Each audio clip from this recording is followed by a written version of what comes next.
Late sunlight poured like molten amber over the valley of Copper Creek, catching on the slow sway of cottonwoods and the silver gleam of the distant river. The wind carried the scent of dust, sweat, and wild sage, an untamed hymn that no city echo could match.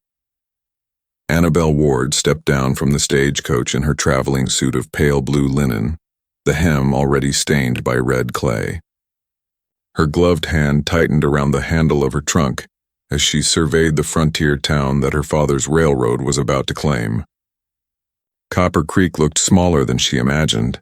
Humble wooden storefronts, a windmill turning lazily, horses tied along the post rail. But what struck her most was the people, sunburnt faces, strong hands, wary eyes. They looked like they'd earned every board nailed into this soil. She was supposed to change that.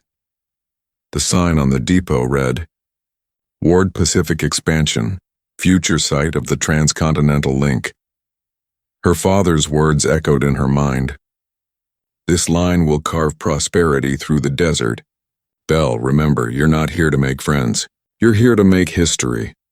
A deputy tipped his hat as she passed, curiosity flickering in his gaze. You must be the lady from the east. Mr. Pike said you'd be comin'. Railroad business? Annabelle nodded with polite restraint. That's right. Annabelle Ward. My father sent me to finalize the remaining deeds. The deputy's smile was thin. Well, ma'am, I reckon you'll have a hard sell up in the hills. Some folks don't take kindly to iron running through their pasture. I'll manage, she replied, though her confidence felt like paper against the wind. By evening, Copper Creek had gathered for the cattle roundup at Turner's Ridge. Lanterns swung from posts. Men shouted over the bellow of steers, and the sky turned a deep indigo. Annabelle stood at the edge of the corral, watching the dust rise like smoke around the riders. One man drew her attention, a tall ranch hand moving among the herd with calm authority. His shirt clung to his shoulders, streaked with grit and sunlight, and his voice carried steady commands that the horses obeyed without question. He rode as though born in the saddle, every motion clean and certain. When the last calf was branded, he dismounted near her, brushing his hands on his jeans.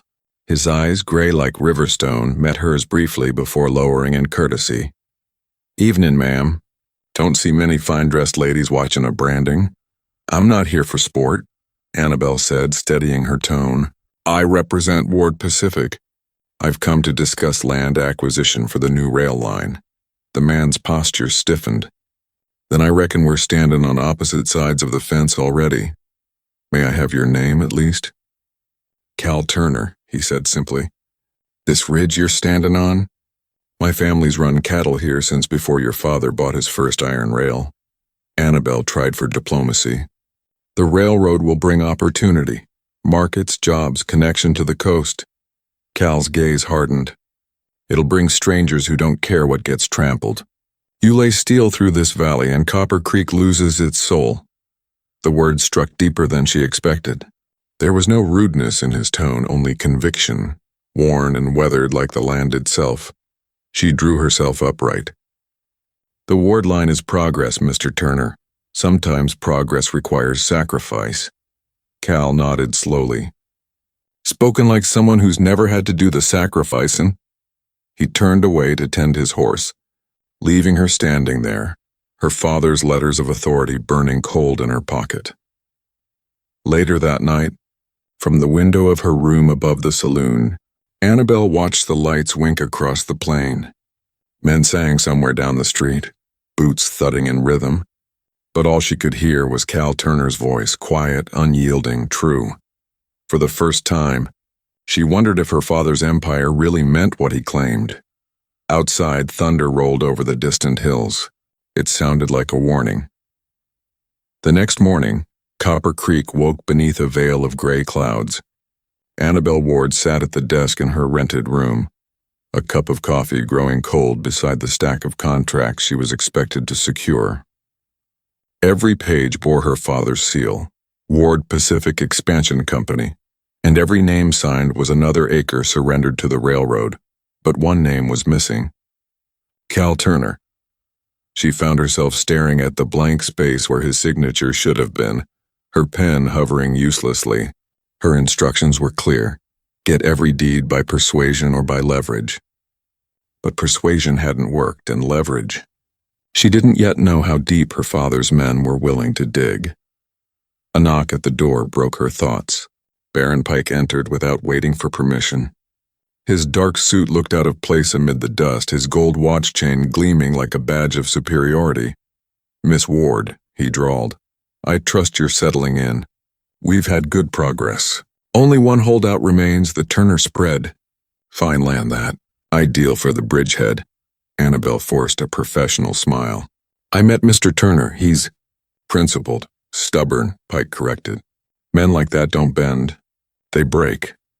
He leaned against the desk, lowering his voice. "Your father wants this line built before winter.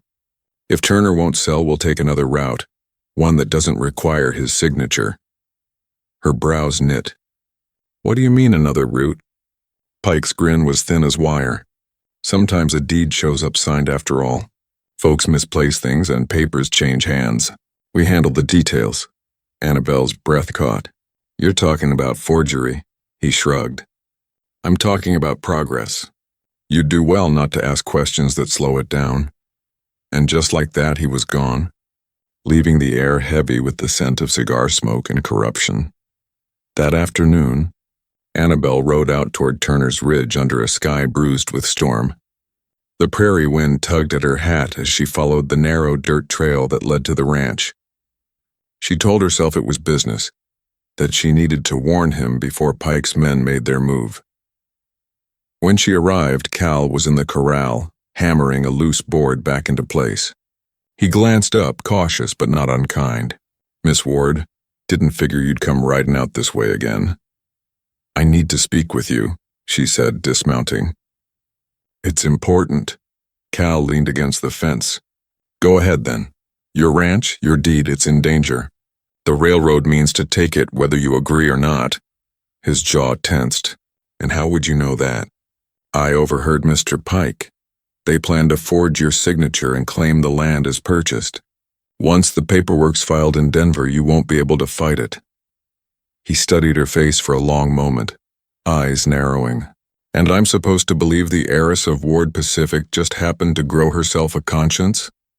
Her cheeks flushed. "Believe what you will, but I'm not my father."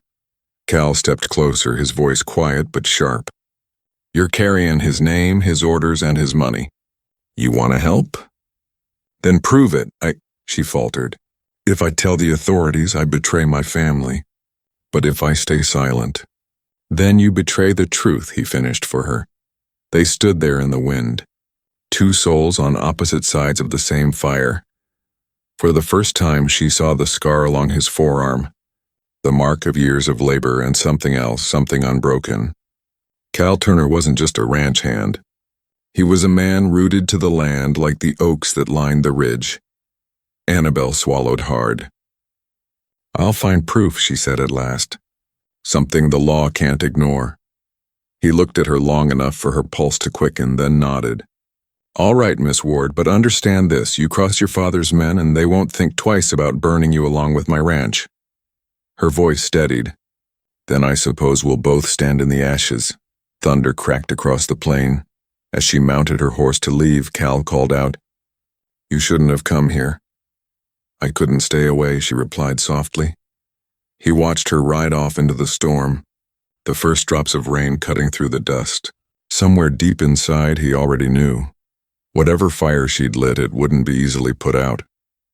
The storm had passed by morning, leaving Copper Creek washed clean and glistening beneath a pale sunrise.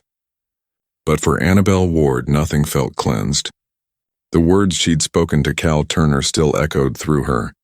"Then I suppose we'll both stand in the ashes." She sat alone in the small office the railroad had lent her, staring at ledgers and maps she no longer trusted. Every name inked onto those deeds might have been stolen. Every promise her father's company made felt poisoned. The door creaked open and she quickly slipped a letter she'd been reading beneath another stack of papers. It was from her father, short, direct, and cold. "You are to deliver results, not sentiment." Annabelle folded her hands tightly, then reached for her riding gloves. She had made her choice the night before. She wasn't going to sit by while Pike stole from honest men. By noon, she found Cal Turner down by the creek, mending a section of fence that the storm had torn apart.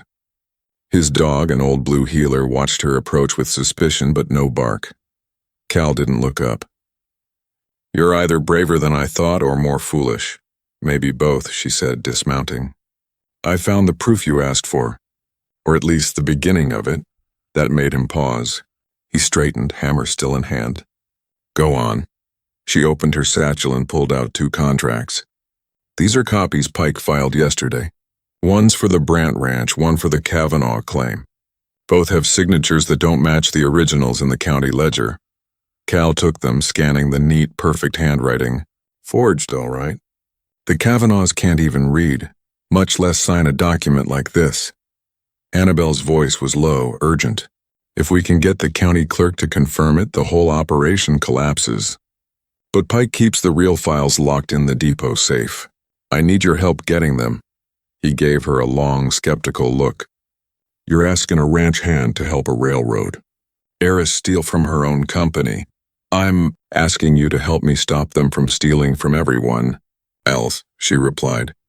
Cal's mouth twitched into something close to a smile. "You talk like you believe that." "I do, that was enough." He set down his hammer and dusted off his hands. "Then we'd best move before Pike smells the wind shift." They worked quietly over the next days, meeting at dusk by the ridge or under the cottonwoods by the river. Annabelle used her access to slip copies of freight records and deed transfers from Pike's office, while Cal questioned townsfolk who'd been persuaded to sell. Each night, their partnership grew less like convenience and more like trust. She learned that Cal had inherited the ranch from his mother after his father died in the mines. Refused to sell it even when the drought hit, saying the land still remembered how to heal. He spoke of soil as if it were alive, something sacred. One night, as they studied the gathered papers beneath the flicker of a lantern in Cal's barn, Annabelle looked up and caught him watching her. "You've changed since that first day," he said softly, "have I? You came here with your chin high, talking about progress. Now you're out here digging for truth like the rest of us." Annabelle smiled faintly.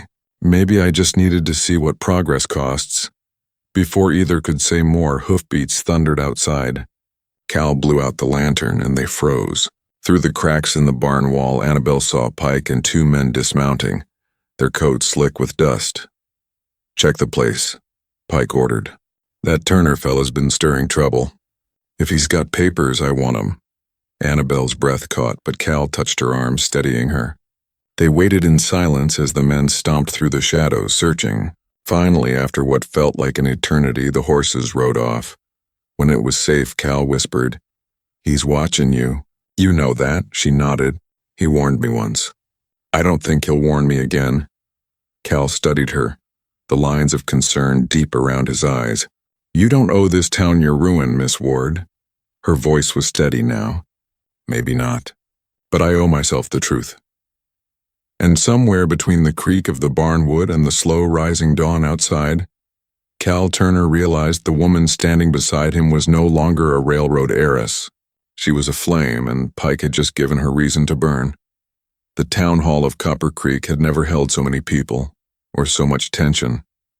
Every rancher, merchant, and miner in the valley had gathered. Word spreading fast that the railroad's heiress herself was about to speak.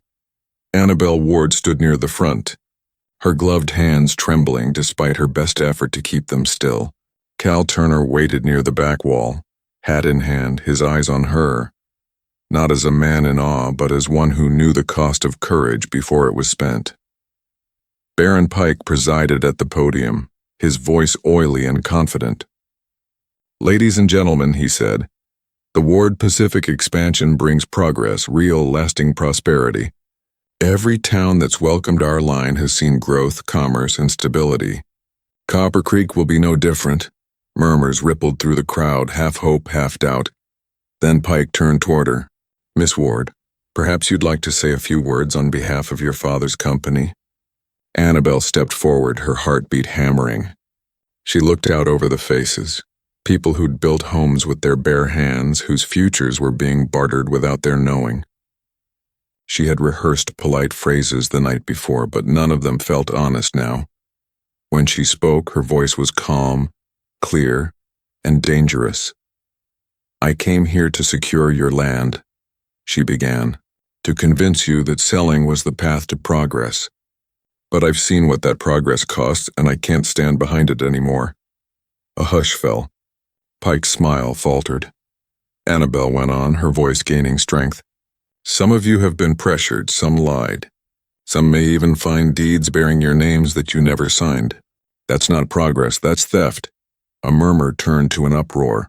Pike slammed his hand on the podium. "Miss Ward, that's a serious accusation against your own company." "It's the truth," she said, stepping closer. "And the truth doesn't belong to any company." From the back, Cal's voice carried through the crowd. "She's right. I've seen those forged papers myself. The railroad aims to take this valley without paying a fair dime." Now the hall exploded. Voices shouting, chairs scraping. Some men stood with Cal and Annabelle. Others barked that the railroad was their only hope for survival. Annabelle raised her voice above the din. "You deserve to choose your own fate, not have it written for you in ink that isn't yours." Pike turned toward her, his composure cracking. "Miss Ward, you are naive. You don't understand the scale of the enterprise your father commands." "I understand it perfectly," she said, "and I'd rather be naive than corrupt." The crowd gasped. Pike's jaw tightened. "You're making a fool of yourself and of your father. You should leave Copper Creek before you embarrass him further." But Annabelle didn't move. She stood her ground as the meeting dissolved into angry chatter and division. Cal came to her side, his face unreadable. "You've just declared war on the biggest man west of the Mississippi," he said quietly. "I know."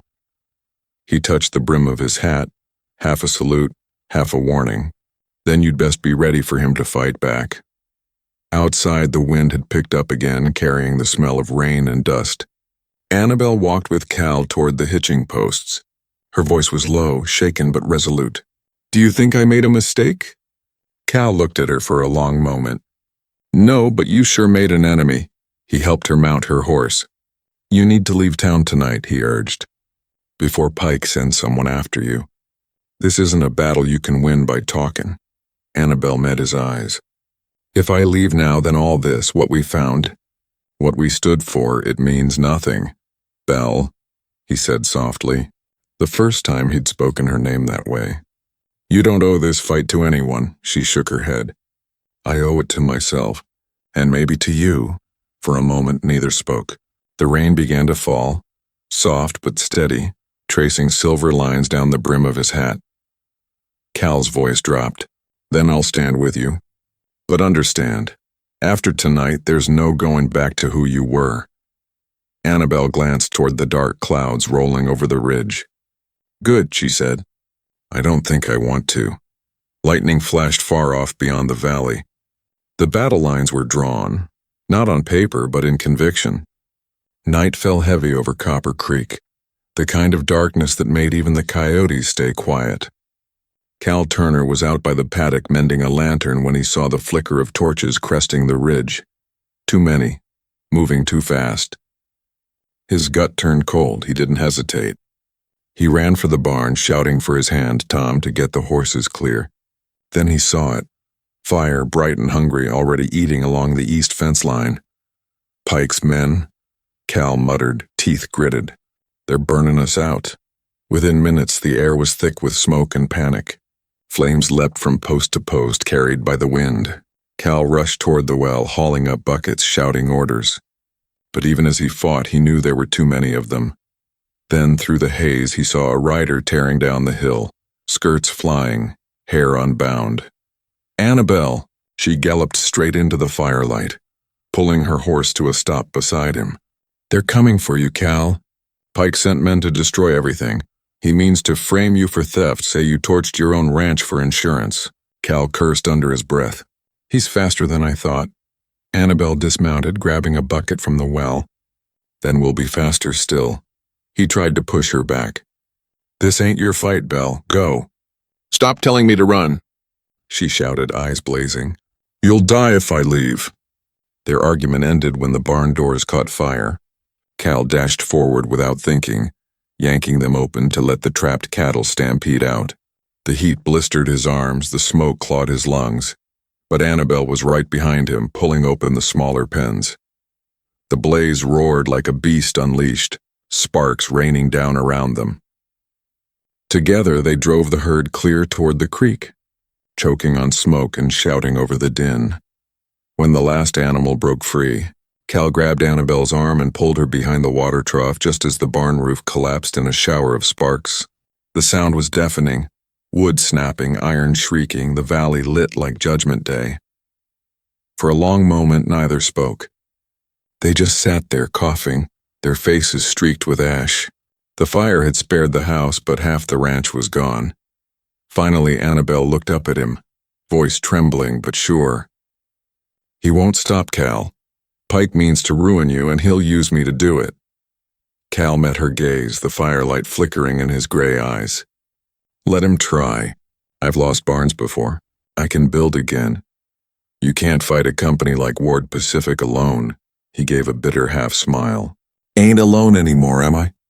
That broke something in her. The fear, the exhaustion, the lies. It all cracked open inside her chest. Cal, she whispered, her voice soft as the dying wind. I never meant for any of this to happen. He reached out, brushing a streak of soot from her cheek. I know you didn't. They sat in silence as the last of the barn burned to embers. Then, as if drawn by something older than fear, Cal leaned closer. I can't give you much, he said. No money, no fancy house. Just this life, hard work. Quiet mornings. Maybe a little peace. Annabelle's eyes filled with tears. Peace is all I've wanted, Cal, and this... She gestured to the scorched land. This is the only world that feels honest. He drew in a shaky breath. You deserve a world better than this one. She shook her head. No, I deserve one that's real. Then she kissed him. The taste of smoke and salt, the ache of survival and truth. It wasn't a fairy tale kiss. It was a vow. When they finally parted, Cal stood scanning the ridge. We've got till dawn before Pike sends word to the sheriff. We'll need to move the cattle across the creek, keep 'em hidden. Annabelle rose beside him, determination hardening her features. And I'll find proof he started this. Real proof this time. Enough to end him, Cal nodded. Then we fight smart. Together. Above them, the first stars began to pierce through the haze, faint and stubborn. Behind them, the barn smoldered, black and broken, but not gone. Neither of them said it aloud, but both knew. Something new had begun in those ashes. Something worth every risk still to come. The next morning, the whistle of a train cut across the valley like a blade. Annabelle and Cal both heard it from the ridge. Low, distant, but unmistakable. Cal narrowed his eyes. That's no supply train. Your father's here. Annabelle's stomach turned cold. She had known this moment would come, but not so soon. Not while the smoke from the burned barn still lingered in the air. Down in Copper Creek, the polished engine came to a halt beside the depot. From its private car stepped Charles Ward, tall, gray, and severe in a black overcoat despite the heat. His presence alone made the townsfolk stiffen. Baron Pike followed close behind, his smirk returning like a shadow. Annabelle rode down to meet them, dust rising from her horse's hooves. She dismounted slowly, every eye in town on her. Father, she greeted, trying to steady her voice. Charles Ward looked her over, from her soot-stained riding dress to her calloused hands. So it's true, he said coldly. My daughter is living among ranch hands, defying her duty. I've been doing what's right, she said. What's right, he repeated, almost amused. You've disgraced this family's name, jeopardized an empire your grandfather built from nothing. And for what? For a man who digs in the dirt. Cal approached, removing his hat. Mr. Ward, he said evenly, your company set fire to my land. Your men forged deeds, Your daughter's only trying to set it straight. Ward's gaze slid to him, measuring, dismissive. You're the Turner boy. I read your name on the reports. The one holding up progress. Progress built on lies ain't progress at all, Cal replied. Ward turned back to Annabelle. You've been poisoned by sentiment. You've forgotten who you are. Annabelle lifted her chin. No, father. I finally remember who I am. He stepped closer, his voice low and dangerous. You think you understand morality, child? This world doesn't reward honesty, it devours it. You can't build anything without breaking a few fences along the way. Then maybe the fences you break are the wrong ones, she shot back. Pike interjected smoothly. Mr. Ward, if I may, this rebellion has gone far enough. Let me handle her, and him. Ward silenced him with a raised hand. No, this is a family matter. The air between them was knife-sharp. Then, in a voice that made the whole street fall silent, Ward said, You will return to St. Louis with me tonight. Your position, your inheritance, your reputation, they depend on your obedience. Refuse, and you'll have none of them. Annabelle's throat tightened. She looked to Cal, standing a few paces behind her, eyes filled with both defiance and quiet sorrow. Cal's voice came steady. He's right about one thing, Belle. You've got everything to lose. Don't throw it away for me. She turned to him, disbelief flickering. You told me to stand for the truth. I did, he said, jaw tight. But I never asked you to burn your life for mine. Ward's voice snapped through the air. Enough, choose, Annabelle. Family. Or folly. She closed her eyes for a moment, and when she opened them, they were wet but unyielding. You taught me to protect what's mine, Father. But this land, these people, they've become part of that. Ward's expression hardened to stone. Then you are no daughter of mine. The words hit like a bullet. The silence that followed felt endless. Ward turned sharply toward Pike. Lay the tracks through Turner's property by dawn. If the ranch stands in the way, clear it. Pike nodded, a cruel smile curving his lips. Cal stepped forward, fists clenched. You'll have to go through me first. Ward barely looked at him. You're a footnote, Mr. Turner, and footnotes burn easily. He climbed aboard his private car without another glance, leaving Annabelle standing in the dust, shaking. Cal touched her arm gently. Belle, maybe he's right. Maybe you can't win this fight. She drew a slow, trembling breath. Then I'll stop trying to win, he frowned. What do you mean? I mean, she said, voice quiet but fierce. I'll tell the truth no matter what it costs. The train whistle screamed again, the wind scattering ash from the ruins of the Turner barn. And for the first time, Cal realized, Annabelle Ward had nothing left to lose but her integrity. And that made her more dangerous than any man Pike could hire. Dawn broke red over Copper Creek, the kind of red that promised blood or redemption. The ground trembled faintly under the weight of progress. Railroad men pounding spikes into earth that wasn't theirs. Lines of smoke trailed up from the work site as teams prepared to carve steel through Cal Turner's pasture. From the porch of his half-burned barn, Cal watched grimly. Every hammer strike echoed through him like a death knell. They're really doing it, he muttered. They're taking the land anyway.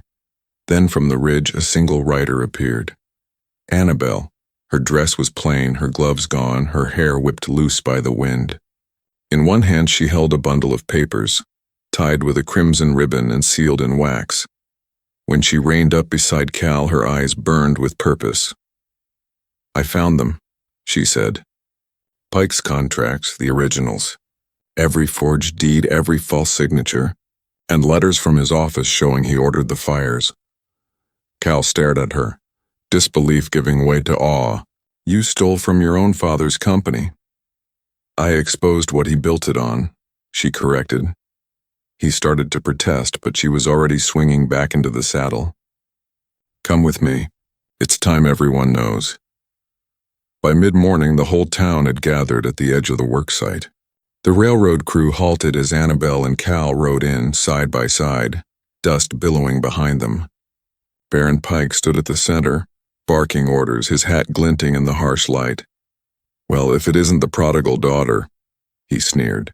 Come to beg forgiveness before the rails roll you under? Annabelle dismounted, pulling the ribbon from the stack of documents. Her voice carried clearly and strongly. No, Mr. Pike. I came to show these people what kind of man you are. She opened the first paper, the deed to the Kavanaugh Ranch, and held it high. Forged, she said. Filed under false names. I have the clerk's witness statement and your own handwriting to prove it. A murmur spread through the workers, through the townsfolk crowding behind the fence. Pike laughed coldly. You think anyone will believe you? You're a sentimental fool who turned on her own blood. Maybe, she said, but fools still tell the truth. From behind her, Cal spoke up. We got more than words, Pike. Federal agents here from Denver came after hearing about the fires. Gasps rippled through the crowd as a man in a dark coat stepped forward. Badge glinting on his chest, the agent took the documents from Annabelle and began flipping through them, his face hardening. These are legitimate. Signatures, notary stamps, date stamps, all falsified. Mr. Pike, you'll come with me. Pike's smirk collapsed into rage. You think this changes anything? Ward Pacific owns this town. Annabelle met his fury with quiet resolve. Not anymore. As the agent reached for Pike's arm, the man lunged instead for Annabelle. Cal moved faster. He tackled Pike hard into the dirt, wrenching him down as the crowd erupted. Two railroad men tried to intervene, but townsfolk blocked them, shouting. Within seconds, it was over. The agent hauled Pike to his feet, shackling his wrists. You'll answer for forgery, arson, and attempted fraud against the United States government. Pike spat dust. You'll regret this, Ward girl. Your father won't forgive you. Annabelle stood straight, trembling but unbowed. He already hasn't. And as if fate meant to underline her words, another train whistle wailed from down the line. Charles Ward himself stepped down from his private car, flanked by guards. The crowd parted in silence. His eyes found his daughter, and for a long moment neither spoke. She walked toward him, stopping just short of arm's reach. It's done, Father. The fraud's exposed. The valley's safe. He regarded her with something colder than anger, disappointment that cut deeper. You've destroyed your inheritance, he said. You've chosen a ranch hand over your own blood. Annabelle's voice softened, though it carried across the still air. No, Father. I chose decency over greed, love over pride. And if that makes me poor, then maybe I've never been richer. A muscle in his jaw twitched. Without another word, he turned and climbed back onto the train.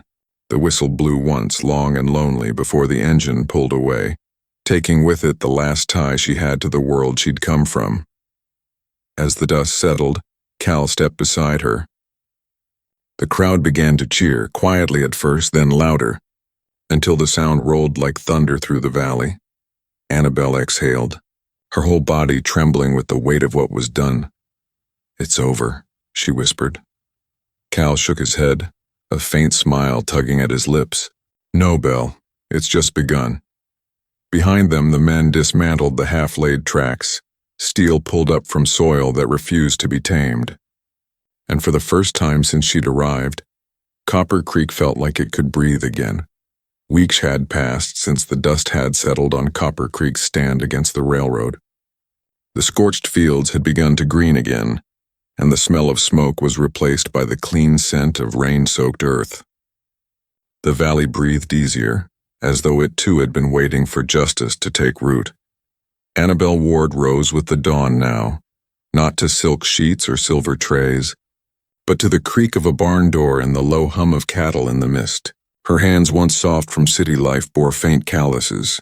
Her cheeks glowed with the bronze of the western sun. She wore plain work clothes that fit her no less gracefully than her old gowns ever had. Cal Turner stood a few yards away, mending the last of the fence rails they'd set out to fix. The wind tugged at his hat as he hammered the final nail home. He straightened, watching her measure the posts, and smiled faintly. Level enough for your fancy eastern eye, he teased. She looked up, brushing a lock of hair from her face. Perfectly straight. You've even managed not to lose any thumbs this time. He'd chuckled, a deep, easy sound that carried through the morning. The light between them was gentle, no longer the fire of battle, but the steady warmth of something earned. Copper Creek had changed too. The railroad had agreed to divert its route 10 miles east after the investigation in Denver.